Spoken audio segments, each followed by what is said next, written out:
समझने की कोशिश करते हैं कि फोकस खुद पे करना चाहिए और या अदर्स पे करना चाहिए। यानी कि खुद की ग्रोथ, खुद के रिजल्ट्स, खुद की वेल्थ, खुद की सक्सेस, इस पे फोकस करना चाहिए या हम कंट्रीब्यूट क्या कर सकते हैं उस पे फोकस करना चाहिए, राइट?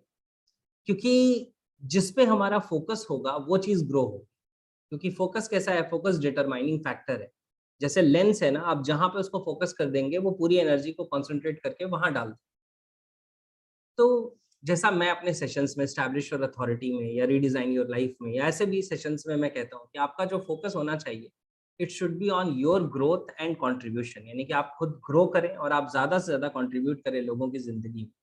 लेकिन हम इसके कॉन्ट्राडिक्टरी एग्जाम्पल्स देखते हैं चारों तरफ कि मैक्सिमम लोग जिनकी ज़िंदगी में एक एक्सेलरेटेड ग्रोथ नज़र आ रही है या जिनकी ज़िंदगी में फाइनेंसेस नज़र आ रहे हैं, ये वैसे लोग हैं जिनका फ़ोकस ग्रोथ के ऊपर और कंट्रीब्यूशन के ऊपर या कंट्रीब्यूशन के ऊपर तो शायद है ही नहीं, उनका मैक्सिमम फ़ोकस सिर्फ़ खुद के ऊपर है। और मैं ये बात कह रहा हूँ कि जब आप अदर्स पे फ़ोकस करते हैं, तो यूनिवर्स आपके साथ अलाइनमेंट में आ जाता है। यानी कि यूनिवर्स आपके फ़ेवर में आ जाता है, आपके अलाइनमेंट में आ जाता है और वो आपको हेल्प करता है ग्रो करने के लिए।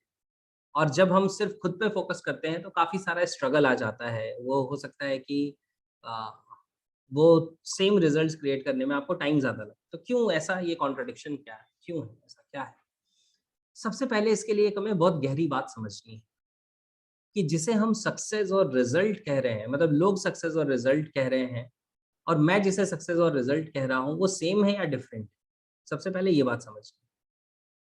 देखो क्या है कि जब मैं बात कर रहा हूँ इसकी कि जब आप यूनिवर्स के साथ अलाइन्ड हो जाते हैं, तब आपको जो रिज़ल्ट्स मिलते हैं, वो जल्दी मिलते हैं और बहुत ज़्यादा मिलते हैं और कम एफर्ट के साथ मिलते हैं। तो जिस रिज़ल्ट की मैं बात कर रहा हूँ, कंट्रीब्यूशन पे जब मैं बात कर रहा हूँ, तो वो रिज़ल्ट बेसिकली वो सिर्फ़ वो सक्सेस नहीं है, बल्कि वो रिज़ल्ट है लाइफ़ का फुलफिलमेंट, कि आप अपनी ज़िंदगी को लेके कितने सुकून से जी रहे हैं। जो आपका इनर पीस है, जो आपकी इनर हैप्पीनेस है, जो लाइफ़ की ईज़ीनेस है, जो लाइफ़ को लेके सैटिस्फैक्शन है और साथ के साथ जो भी आपकी ज़िंदगी की जो सारी रिक्वायरमेंट्स हैं, जो आपके डिज़ायर्स हैं, वो भी पूरे होते चले जाएँ उस डायरेक्शन में।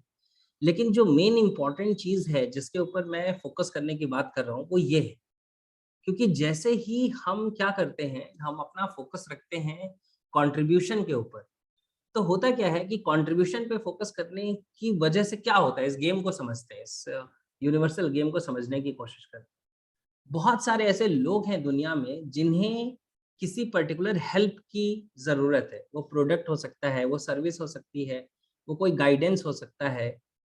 यानी कि बहुत सारे ऐसे लोग हैं जिन्हें उन चीज़ों की ज़रूरत है और आप वो देने निकले हैं। तो वो ढूँढने वाले ऑलरेडी एग्ज़िस्ट करते हैं। That means there are people who are already looking for that और आप वो डिस्ट्रीब्यूट करने निकले हैं। तो यूनिवर्स का ये गेम ऐसा है, क्योंकि यूनिवर्स कैसे वर्क करता है, जब आप अपने माइंड को बता देते हैं कि मुझे चाहिए क्या, तो वो आपको वो रास्ते बता देता है कि ये मिलेगा कैसे। तो जब आप ये शेयर करने निकले हैं और बहुत सारे लोग उसे ऑलरेडी ढूँढ रहे हैं, उन्हें ज़रूरत है, तो यूनिवर्स उन्हें वो रास्ते बता रहा है कि उन्हें वो मिलेगा कैसे और आप उसमें से एक हैं, जो उनको वो दे सकते हैं। तो the whole entire game of the universe plays in this way कि वो कहीं न कहीं आपसे कनेक्ट होते चले जाएँगे, वो चीज़ें आपके साथ कनेक्ट होती चली जाएँगी, राइट? अब होगा क्या? और मैं हमेशा कहता हूँ कि in the background you should create a system. आपको एक सिस्टम क्रिएट करना चाहिए जिस सिस्टम से फाइनेंसेस वगैरह जनरेट हो सके। अब अगर आपका फोकस कंट्रीब्यूशन पे है, तो सबसे बड़ी बात क्या है कि जब आपको कुछ मिलता है तो आपको उतनी खुशी नहीं होती, लेकिन जब आप कुछ देते हैं तो आपको बहुत ज़्यादा खुशी होती है। आप चेक करके देख लीजिए हमेशा, राइट?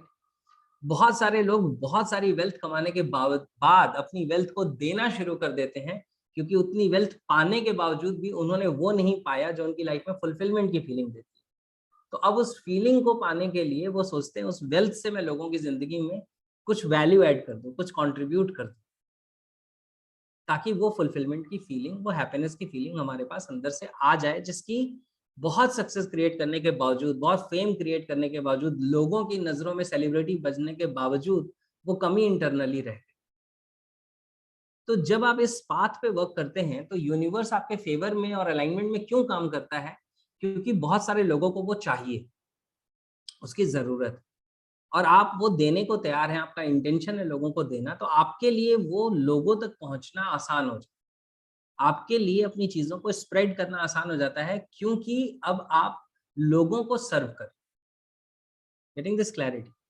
और वहां से क्या होगा, फीलिंग ऑफ फुलफिलमेंट आता है। और बहुत सारी चीजें जिग्जा पजल के छोटे छोटे पीसेस की तरह है, जो चीजें मैं शेयर करता हूं, अगर आप उसे टोटलिटी में देखें, तो मैं इस चीज को कैसे कहता हूं कि आपका जिंदगी में ऑब्जेक्टिव होना चाहिए, पहला फाइनेंशियल गोल होना चाहिए कि आप अपने सर्वाइवल मोड को क्रॉस करें। क्योंकि सर्वाइवल मोड के नीचे जब आप जी रहे हैं, तो आप अपनी जिंदगी में प्रेशर में, पेन में हैं। क्योंकि जब वो नीड्स पूरी नहीं हो रही है, तो आप अनईजी रहते हैं, आप परेशान रहते हैं, क्योंकि आपको दिख रहा है कि ये मेरी नीड है, ये मुझे, सिंपल सी बात है कि मुझे 15,000 का रेंट देना है और मेरे पास रेंट देने के लिए सिर्फ 13,000 है, तो वो 2,000 रुपए भी मुझे परेशान कर देंगे, अनईजी कर देंगे। और वो 2,000 का प्रेशर मेरे रिलेशनशिप में जो मेरा बिहेवियर है उसको भी इम्पैक्ट करेगा, मेरी बाकी और चीजों को भी इम्पैक्ट करेगा, एज सिंपल एज दैट। लेकिन अगर आप अपने सर्वाइवल मोड को क्रॉस कर लेते हैं, अब आप सर्वाइवल मोड से बाहर निकल गए, अब आपकी लाइफ स्मूथ और अच्छी चल रही है और आप कंट्रीब्यूशन फोकस्ड हैं, तो आपकी फाइनेंसेस भी ग्रो करते रहेंगे। और वो हो सकता है कि शुरू में टाइम ज्यादा लगे, लेकिन एक समय के बाद वो बहुत ज्यादा ग्रो करने लगेंगे, क्योंकि आपका अलाइनमेंट जैसे जैसे यूनिवर्स के साथ हो रहा है, जैसे जैसे ये सर्कल स्प्रेड हो रहा है, जैसे चेन रिएक्शन होता है, तो कैसे होता है कि शुरू में वो एक न्यूट्रॉन जो होता है वो दो को या तीन को हिट कर रहा है, लेकिन फिर उसके बाद वो चेन रिएक्शन बड़ा हो जाता है। तो एक समय के बाद वो चीजें काफी बड़ी हो जाती हैं, और जब वो बड़ी हो जाती हैं, तो हो सकता है कि कोई पर्सन, जैसे आज सपोज करो मैं कोई बिजनेस स्टार्ट करूं, तो हो सकता है कि मेरे बिजनेस में मुझे इनिशियली 5 इयर्स लग जाए स्ट्रगल करने के लिए, लेकिन मेरा ही कोई फ्रेंड जो मेरी तरह कॉलेज से निकला है और आज ही जॉब कर ले, तो हो सकता है कि वो पहले मंथ से 50,000 रुपीज सैलरी क्रिएट करने लगे। और मैं उसको देखूं तो बोलूं इसके पास तो बहुत ज्यादा रिजल्ट है यार, मुझे इतना कंट्रीब्यूशन पे काम करके आज सारी चीजों के बावजूद भी वो रिजल्ट नहीं आ रहा। लेकिन नेक्स्ट 5 इयर्स, 6 इयर्स, 10 इयर्स में क्या होने वाला, सिनेरियो पूरा का पूरा चेंज हो जाए, डिफरेंट हो जाए। तो हमें ये बात समझनी है कि ये हमें मनी को लेके बहुत ज्यादा क्लियर होने की जरूरत है कि पैसे की जरूरत जिंदगी में एक लिमिट तक है, and money is not equal to happiness. ये हमें समझना पड़ेगा। जैसे मैं कह रहा था कि हम चीजों को क्यों कर रहे हैं, हम चीजों को फॉर हैप्पीनेस कर रहे हैं या विथ हैप्पीनेस कर रहे हैं। तो बहुत सारे लोग अपनी अपने ऊपर फोकस करके काम बहुत मेहनत से कर रहे हैं, क्यों, फॉर हैप्पीनेस। हम ये पैसे कमा लेंगे, फिर हम डिज्नीलैंड जाएंगे और एंजॉय करेंगे, फिर हम ये फरारी ले लेंगे, हम एंजॉय करेंगे, हमें बहुत अच्छा लगेगा, फिर हमारे पास ये फार्म हाउस होगा। जिसके पास वो फार्म हाउस है, जरा उसके पास जाके देखो उसको उस फार्म हाउस में कितना मजा आ रहा है। तो हमारे पास जो नहीं होता है, हमें उसमें ज्यादा प्लेजर दिखाई देता है, जिसके पास वो होता है उसको उसमें प्लेजर नहीं दिखाई देता। जब भी हम ऑब्जेक्ट की बात करते हैं, आज आप खुद चेक कर लो, आज आप एक घर में रहते हैं जो शायद 1.5-2 करोड़ का है, उस घर में रह के आपको कितना मजा आ रहा है, और जो एक इंसान अभी एक रेंटेड घर लेके रह रहा है और उसको आपका घर देख के क्या फीलिंग आ रही है, उसको लग रहा होगा आप कितना एंजॉय कर रहे हैं, कितना मजा आ रहा है। लेकिन क्या सच में वो मजा हमें आ रहा है? तो जो वो हैप्पीनेस आती है वो ग्रोथ से आती है, जो हैप्पीनेस रियल में आती है वो कंट्रीब्यूशन करके आती है। तो इसीलिए अगर हम ग्रोथ और कंट्रीब्यूशन पे वर्क करते हैं, तो हमारी लाइफ बेटर हो जाती है। फाइनेंसेस का रोल हमारी जिंदगी में एक लेवल तक है, उस लेवल को हमने क्रॉस कर लिया, उसके बाद फाइनेंसेस आपके पास जितने आ जाए उतना अच्छा है। जैसे मैंने अपने लिए कुछ फाइनेंशियल एक टारगेट सेट करके रखे हैं, जिसमें से मैंने लगभग सारी चीजें कर दी हैं, 2 चीजें बच रही हैं। वो 2 चीजें करने के बाद मुझे मालूम है कि now I am totally free with my responsibilities, ये 2 काम मुझे और करने हैं, वो मैंने कर लिए। तो मेरी जितनी फाइनेंसेस को लेकर रिस्पॉन्सिबिलिटी है वो खत्म हो जाए, मतलब पूरी हो जाएगी। उसके बाद मेरी साथ सिर्फ एक चीज रहेगी कि ज्यादा फाइनेंसेस आएंगे, मैं उसको प्रॉपरली इन्वेस्ट करता रह सकता हूँ। लेकिन अब वो मेरे, मतलब वो पर्टिकुलरली मेरी नीड नहीं है। गेटिंग दिस क्लैरिटी, वो आती रहेगी, they will, it will get invested, बहुत सारी और चीजें हो जाएंगी, वेल्थ हो जाएंगी, लेकिन उसकी तरफ मेरा उस तरह का फोकस नहीं। गेटिंग दिस क्लैरिटी, क्योंकि लाइफ में बहुत सारे रिजल्ट्स लोगों के पास हैं, वेल्थ है। और देखो होता क्या है कि रिजल्ट्स क्यों मिल जाते हैं लोगों को, इसलिए मिल जाते हैं क्योंकि आप जिस चीज पे काम करेंगे वो चीज तो होने ही वाली है। वो पैसा ढूंढ रहे हैं, जब उन्होंने अपने माइंड को बताया है how I can make more money, तो उनका माइंड उनको वो रास्ते बता रहा है कि how they can make more money. ये तो बहुत सिंपल है। अगर जिम में जाके एक्सरसाइज करता है एक अच्छा इंसान और एक बुरा इंसान, बॉडी दोनों की बनने वाली, लेकिन उसकी बॉडी बनने के बाद आप उससे करेंगे क्या, ये मैटर करता है। Getting this clarity. तो हमें ये समझना है, देखो इसीलिए मैं कहता हूँ कि ये फाइनेंसेस की अभी आज क्या है, मतलब मैं आप सबके साथ दिल से शेयर कर सकता हूँ। अभी एक समय था कि जब कुछ लोग बड़े नज़र आते थे, मतलब फाइनेंशियली सक्सेसफुल होने पे वो बड़े नज़र आते थे। उनके सामने कहीं न कहीं एक हल्का-सा प्रेशर भी फ़ील होता था, एक लो भी फ़ील होता, लेकिन आज नहीं होता।